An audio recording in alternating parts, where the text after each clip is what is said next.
Bangunan megah ini adalah kediaman maestro pelukis Indonesia, Raden Saleh, saat tinggal di Jakarta.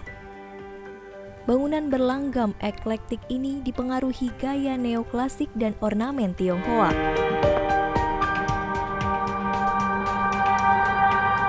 Bangunan ini memiliki nilai sejarah dan arsitektur yang sangat istimewa karena didesain sendiri oleh Raden Saleh.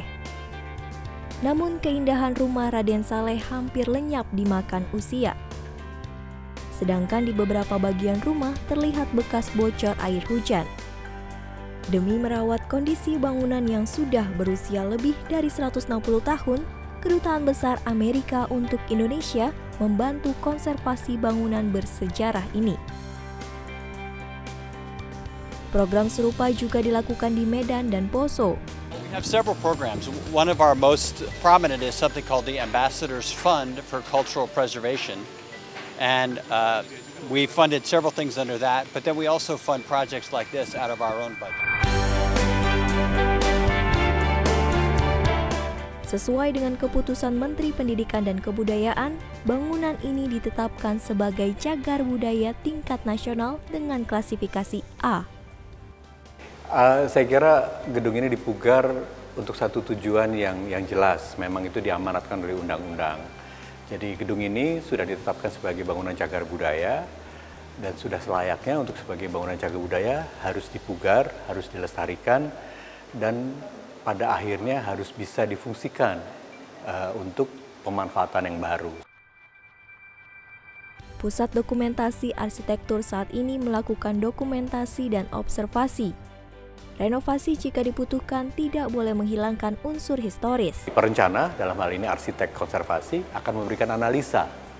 Analisa itu tadi, bagaimana membuat bangunan ini menjadi vitalized lagi, menjadi kuat lagi, menjadi baru lagi gitu.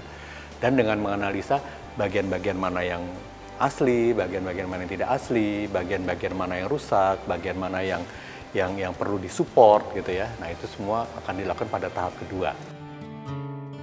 Raden Saleh kembali ke Batavia dari Eropa pada 1852 dan ia mendirikan rumah ini. Pada 1897, rumah ini dijual kepada Adriana J. de Graaf yang membutuhkan tempat pelayanan kesehatan. Kemudian dengan bantuan dana dari Ratu Emma dari Belanda, bangunan ini dijadikan Rumah Sakit Koningin Emma Ziekenhuis.